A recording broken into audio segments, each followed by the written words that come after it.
నమస్కారం. జై శ్రీమన్నారాయణ. ఇవాళ 6వ పాసురం తిరుప్పావైలో 2వ ఘట్టంలోకి ప్రవేశిస్తున్నాం. మొదటి 5 పాసురాల్లో పరమాత్మ 5 రూపాలను చెప్పి వ్రతానికి సన్నాహాలన్నీ చెప్పింది గోదాదేవి. 6వ పాసురం నుంచి 15వ పాసురం దాకా 10 మంది గోపికలను, గోపికల సంకేతంగా 10 మంది ఆళ్వార్లను నిద్రలేపే ఘట్టాన్ని చూస్తాం. ఎన్ని వందల సంవత్సరాలు గడిచినా వారానికి రోజులు 7 మాత్రమే.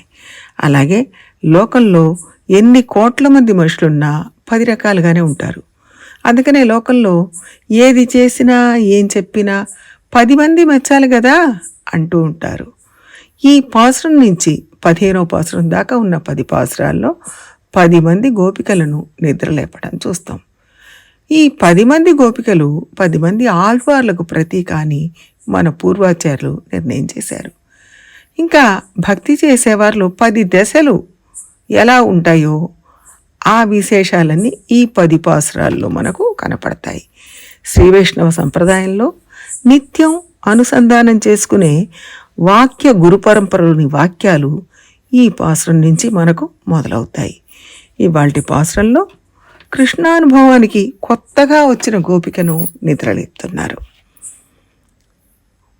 పుళ్ళుం సిలంబినగాన్ పుల్లరయన్ కోయిలిల్ வெள்ளை விழிசங்கின் பேரரவம் கேட்டிலையோ பிள்ளாய் எழுந்திராய் பேய்முலை நஞ்சுண்டு கள்ளச்சகடம் கலக்கழிய காலோச்சி வெள்ளத்தரவில் தீலமர்ந்த வித்தினை உள்ளத்துக்கொண்டு முனிவர்களும் யோகிகளும் மெல்ல எழுந்து அரியன்ற பேரரவும் உள்ளம் புகுந்து కుళిర్నేలోరెంబావాయ్.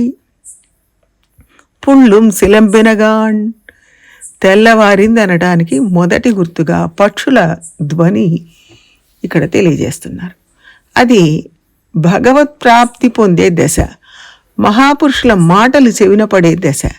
అది తెల్లవారిందనడానికి మొదటి గుర్తు. పుల్లరయన్ కోయిలిల్ వెள்ளై విళిసంగిన్ పేరరవం కేటిలియో. పక్షిరాజైన గరుత్మంతుడి ప్రభు అయిన శ్రీ మహావిష్ణువు ఆయన ఆలయంలో మోగుతున్న తెల్లని శంఖ యొక్క పెద్ద ధ్వని వినలేదా అని అడుగుతున్నారు. ఇది తెల్లవారిందనడానికి రెండవ గుర్తు. పిళ్ళ ఎഴുందిరాయ్. కృష్ణానుభవానికి కొత్త కాబట్టి పిల్ల అని పిలుస్తున్నారు. పేయిములై నంజుండు. పూతన దగ్గర విషపు పాలు తాగి దానితో పాటు ఆమె ప్రాణాలను కూడా తాగిన మాయావి. కళ్ళచ్చగడం కలక్కయ్య కాలోచ్చి. శకటంలోనికి ప్రవేశించిన అసురుణ్ణి బాలచేష్టగా కాలుతో తన్ని సంహరించిన వాడా. వెళ్లత్తరవేల్ తుయిలమర్ద విత్తినై.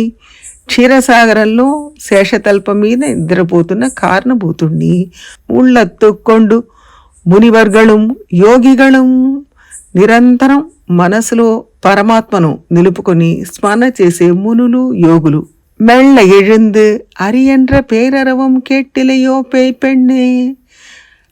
నిరంతరం పరమాత్మను మనసులో నిలుపుకున్న మునులు యోగులు మెల్లగా లేచి, అంటే వాళ్ళ హృదయంలో హరి ఉన్నాడు కాబట్టి ఆయనకి ఇబ్బంది కలగకుండా మెల్లగా లేచి హరి హరి హరి అన్న పెద్ద ధ్వని, అంటే అందరూ హరి హరి అంటున్నారు కాబట్టి ఆ ధ్వని పెద్దగా ఊరంతా మారుమోగుతుంది.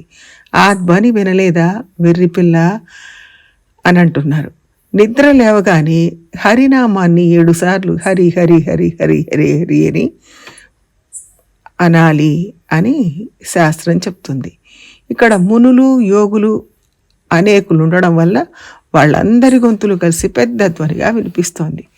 ఇది తెల్లవారిందనడానికి 3వ గుర్తు. ఉళ్ళం కుళిర్ందు. హరినామం హృదయంలోకి ప్రవేశించింది కనుక అది మన హృదయంలో ఉండే సంసార తాపాలన్నింటినీ పోగొట్టి హృదయాన్ని చల్లపరుస్తుంది. పై 3 గుర్తుల్లో చెప్పి ఈ గోపికను బయట ఉన్న వారందరూ కలిసి నిద్రలేపారు. ఈ గోపికను పొయ్యి ఆళ్వార్లతో పోల్చారు.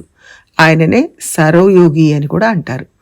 వాక్య గురు పరంపరలో మొదటి వాక్యమైన ఓం అస్మద్గురుభ్యో నమః అన్న వాక్యం అర్థంగా ఈ పాసురం అమరిందని మన పూర్వాచార్యుల అభిప్రాయం. ఇక్కడ ఈ పాసురంలో పుళ్ళుం అన్నారు కదా, అంటే భగవద్భక్తులు అని. కోయిల్ అంటే అష్టాక్షరి, పుళ్ళరయన్ అంటే పక్షిరాజు గరుత్మంతుడు, వేద ప్రమాణం ఓంకారానికి ప్రతీక. మనం దేవాలయాల్లోకి వెళ్ళినప్పుడు ధ్వజస్తంభం ముందు సాష్టాంగపడి ధ్వజస్తంభాన్ని సేవించి తర్వాత లోపలికి వెళ్తాం. అంటే ధ్వజస్తంభం అంటే గరుడ స్తంభం కదా, గరుడావివారు ఉండే జెండా. అంటే వేద ప్రమాణం, గరుత్మంతుడు వేద ప్రమాణం, వేదం, ఓంకారం, వేదాన్ని మేము విశ్వసిస్తున్నాం అని మనం అక్కడ సాష్టాంగపడి నమస్కారం చేసి ఆ తర్వాత లోపలికి వెళతాం. అదే ఈ పాసురంలో చెప్తున్నారు. అంటే 6వ పాసురంలో గరుడాళ్ వారిని స్మరించడం అంటే మనం దేవాలయంలో ధ్వజస్తంభానికి నమస్కారం చేసి ఎలాగైతే లోపలికి వెళతామో ఈ వ్రతంలోకి కూడా ప్రవేశించేటప్పుడు గరుడాళ్ వారిని స్మరించి వ్రతంలోకి వెళుతున్నాం. జై శ్రీమన్నారాయణ. ఆండాళ్ తిరువడిగళే శరణం.